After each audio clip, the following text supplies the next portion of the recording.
Hello and welcome to Forex.Academy, your #1 website for Forex and crypto education and analysis. In today's edition, we're going to be discussing how to set up a hedging strategy to trade a double top and double bottom pattern.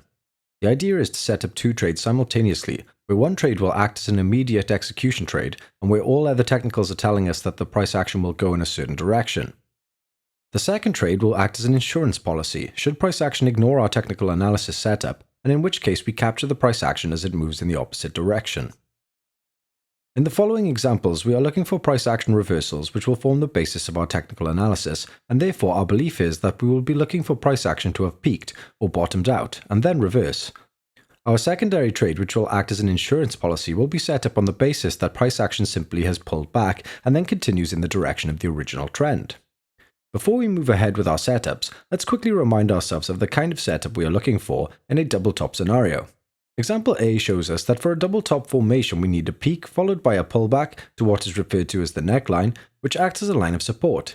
This is followed by a second peak, which must be at the same exchange rate as the previous peak, and then confirmation of the double top pattern occurs once price action breaches the neckline for the second time. The reverse is true of a double bottom scenario. We have a bottomed out pair followed by a reversal to a neckline, which acts as an area of resistance and where price action forms a second bottom at or around the same exchange rate as the previous bottom, and then a reversal back to the neckline.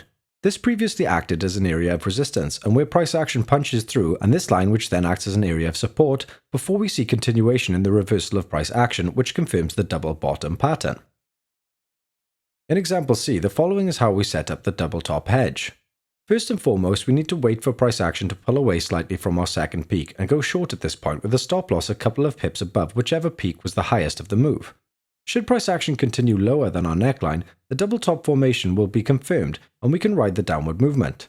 If price action reverses from the support line, this will confirm the area of consolidation, in which case can bring into play a protective stop out in front of our entry, and at least we will not have lost any money on this trade. Example D. A hedging strategy setup is where we place a buy limit order a couple of pips above the loss for the first trade. We have a slightly larger stop loss, which must be a couple of pips below the previous support or neckline, and in this case we expect that price action will continue with the original upwards trend. For this trade, we must have a minimum target equal to the amount of pips that were lost in the first trade in order to keep our profit and loss in check. However, naturally we want to let the trade run on as much as possible. Example E. In the double bottom hedging strategy, we simply need to reverse the trade setup for the double top, in which case we would go long as soon as our price action reverses from the second bottom line. We do this with a tight stop loss a few pips below the lowest point of both bottoms. If price action then goes on to reverse back from the neckline, form a third bottom, we can close the trade out with a small profit. But the double bottom confirmation pattern will be confirmed once the neckline is breached and price action continues in an upward trend. The hedging strategy consists of a sell limit order just below the stop of the first trade, and where the stop loss for the hedging strategy must be a couple of pips below the neckline. This hedging strategy should be reserved for time frames of 15 minutes and above. This is where we will find the most amount of pips to be made. It is not considered a scalping strategy. If you enjoyed the video, then please like and subscribe, and leave a comment down below about anything you would like us to discuss in future, or if you have any questions about this particular video. Have a great day.